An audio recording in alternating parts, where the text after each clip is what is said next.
Good morning, students. Welcome to English language class. Let's begin with third term, chapter number 12, perfect tenses. So we'll start with present perfect tense. It denotes an action completed at the time of speaking. So children, rule for this is subject plus has or have plus third form of the verb plus object. Or we can say that we form the present perfect tense with the auxiliary verb has or have. Has is used with singulars, have is used with plurals. Plus this is third form of the verb, or we say the past participle form of the verb, and then object. We use the present perfect tense to talk about things that have just happened. For example, see, we have done our homework. Then it is used, present perfect is used to represent a past action that continues up to the present moment. For example, he has lived in Trichy for 10 years. It is even, present perfect is even used to mark the distinction between two. See, she has lived here for 6 years. She lived here for 6 years. So the difference, children, here, see, she has lived here for 6 years. She lived here for 6 years. So what is the difference? So the sentence 1, it shows that she is still living here.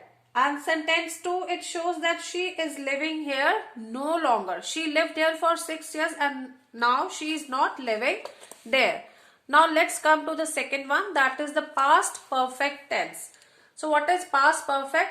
It denotes an action that which had been completed before another action was begun. Now see here, rule. So we form past tense. This is past perfect tense. How? With had plus past participle form of the verb. So it will be, children, subject plus had plus third form of the verb, or we may say past participle form of the verb plus object. So we use the past perfect tense to talk about something that had happened long ago. For example, I had met Shima several years before. To talk about, so past perfect is even used, it is used to talk about something that happened before something else in the past. See here, we returned after the rain had stopped. So here also we are talking about an action which had been completed before another action it was begun. So children, next here it is future perfect. So future perfect tense, it denotes that an action will be completed at some point of time in future.